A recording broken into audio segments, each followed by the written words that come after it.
دیا جائے گا ان سب کے نام لکھ دیے جاتے ہیں، کس کو کیا کیا ملے گا ان سب کے نام لکھ دیے جاتے ہیں۔ اس لیے مسلمانوں ہمیں اور آپ کو چاہیے کہ ہم اللہ تبارک و تعالیٰ کی بارگاہ میں ایسی راتوں کو صرف جاگ کر کے ادھر ادھر بیٹھ کر کے نہ گوا دیں، گاڑیوں پہ گھوم کر کے اس مبارک رات کو فراموش نہ کریں، بلکہ اس کی برکتوں کو سمجھیں، اس کی اہمیت کو سمجھیں۔ آخر اس رات میں ہوتا کیا ہے؟ آج ہم اور آپ یہ دیکھ رہے ہیں کہ کل کو ہم اپنا یہ کام کریں گے، پرسوں کو یہ کام کریں گے، میرے بیٹا شادی کے لائق ہو جائے گا تو میں اس کی شادی کروں گا، لیکن حال تو یہ ہے آج کی رات ہمارے تعلق سے یہ لکھا جائے گا کہ آئندہ سال یہ زندہ رہے گا یا نہیں رہے گا، یہ لکھا جا رہا ہوگا اور ہم تو غفلت میں ہیں۔ میرے آقا فرماتے ہیں کہ جب اللہ تبارک و تعالیٰ کی بارگاہ میں لوگوں کے تعلق سے حساب و کتاب لکھا جا رہا ہے تو میں یہ پسند کرتا ہوں کہ میں روزے کی حالت میں ہوں اور میرا نامہ اعمال اللہ کے سامنے پیش کیا جائے۔ اس عالم میں میں روزے کی حالت میں ہوں، میں اس بات کو پسند کرتا ہوں۔ تو مسلمانوں یہ تو سید المعصومین ہیں، جب ان کا یہ عالم ہے تو ہم تو سراپا گنہگار ہیں، ہمیں کتنا توبہ کرنا چاہیے یہ بتانے کی ضرورت نہیں ہے۔ اس لیے مسلمانوں اپنے آپ کو خدا کے قریب کرنے کی کوشش کرو، شیطان کے تو قریب ہم خود بخود ہو رہے ہیں۔ مذاق تب ہے کہ شیطان سے دوری اختیار کی جائے اور اللہ کا قرب حاصل کیا جائے، مذاق تب ہے زندگی کا۔ اور ہم کس نبی کے ماننے والے ہیں؟ ہم تو اس نبی کے ماننے والے ہیں جو اگرچہ اپنی قبر میں تشریف فرما ہے لیکن اپنے غلاموں کی خبر رکھتا ہے، اپنے غلاموں کی خبر رکھتا ہے۔ میں آپ کو بتانے کی سعادت حاصل کر رہا ہوں، ایک اللہ کے بڑے نیک عاشق حضرت فاش رحمۃ اللہ تعالیٰ علیہ، وہ نبی کریم صلی اللہ تعالیٰ علیہ وسلم کے بڑے چہیتے عاشق ہیں، بڑے سچے عاشق ہیں۔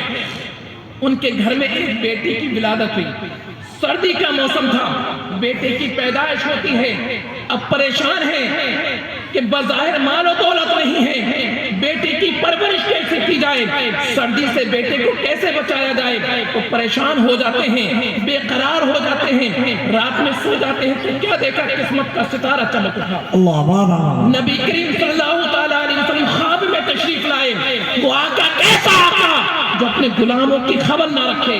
ارے آقا تو وہ آقا ہے کہ انسان پوری دنیا سے کہیں سے بھی پکارے میرے آقا اس کو سن لیا کرتے ہیں، تبھی تو میرے امام لکھتے ہیں دور و نزدیک کے سننے والے کو کان، گانے لالے قیامت کے لاکھوں سلام۔ خواب میں دیکھا کہ آقا صلی اللہ تعالیٰ علیہ وسلم تشریف لائے، ارشاد فرمایا فاش کیسے پریشان ہو؟ حضرت فاش سے فرمایا اے فاش کیسے پریشان ہو؟ عرض کیا حضور آپ سے کیا چھپانا، آپ تو سب کچھ جانتے ہیں، میرے گھر میں ایک بیٹی کی پیدائش ہوئی ہے، سردی کا عالم ہے، میں پریشان اس وجہ سے ہوں کہ سردی سے اپنے بچے کو کیسے بچاؤں، مال و دولت نہیں ہے، اسباب کہاں سے لے کر کے آؤں، ذریعہ کہاں سے کیسے کر کے بناؤں۔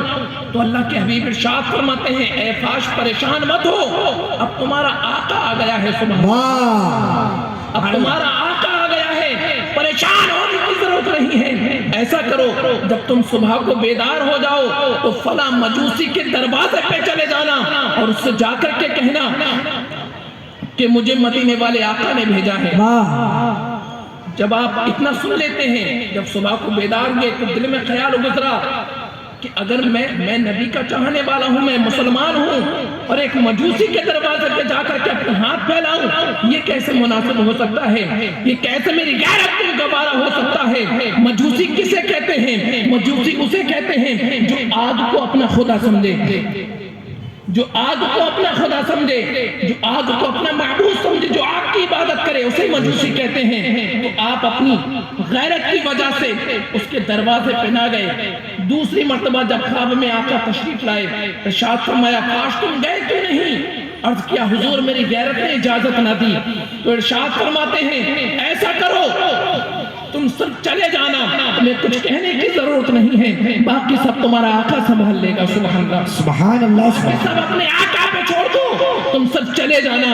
حضرت فاش صبح کو اٹھتے ہیں تو پتہ پوچھتے پوچھتے اس مجوسی کے دروازے پہ پہنچے تو کیا دیکھا؟ دروازے پہ پہنچنا تھا، مجوسی پہلے سے ہی اپنے ہاتھ میں دینار لے کر کے پہلے سے ہی اپنے ہاتھ میں دینار لے کر کے کھڑا ہے۔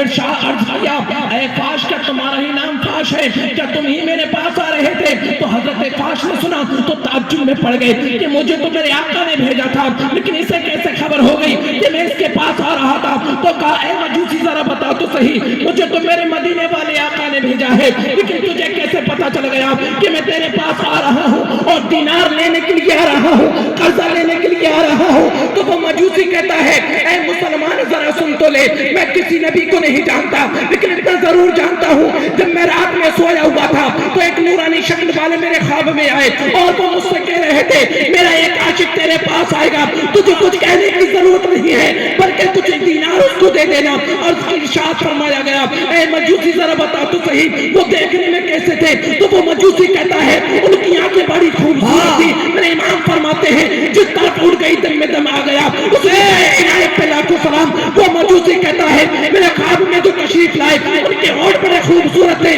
میرے امام فرماتے ہیں پتلی پتلی گلے قدس کی پتلیاں، ان لبوں کی نزاکت پہ لاکھوں سلام۔ وہ مجوسی کہتا ہے ان کے ہاتھ بڑے خوبصورت تھے۔ میرے امام فرماتے ہیں ہاتھ جب سمت اٹھا غنی کر دیا، موٹے پہرے سماعت پہ لاکھوں سلام۔ وہ مجوسی کہتا ہے ان کے کان بڑے خوبصورت تھے۔ میرے امام فرماتے ہیں دور و نزدیک کے سننے والے بکان جانے والے کرامت پہ لاکھوں سلام۔ وہ مجوسی کہتا ہے ان کی پیشانی بڑی خوبصورت تھی۔ میرے امام فرماتے ہیں جس کے ماتھے شفاعت کا سہرا رہا اس جمیل سعادت پہ لاکھوں سلام۔ جب حضرت فاش نے یہ تمام خوبیاں سنتے ہیں تو ارشاد فرماتے ہیں اے مجوسی مبارک ہو، تیرے خواب میں جو تشریف لائے تھے وہ کوئی اور نہیں بلکہ وہی تو ہمارے نبی ہیں، وہی تو ہمارے مالک المختار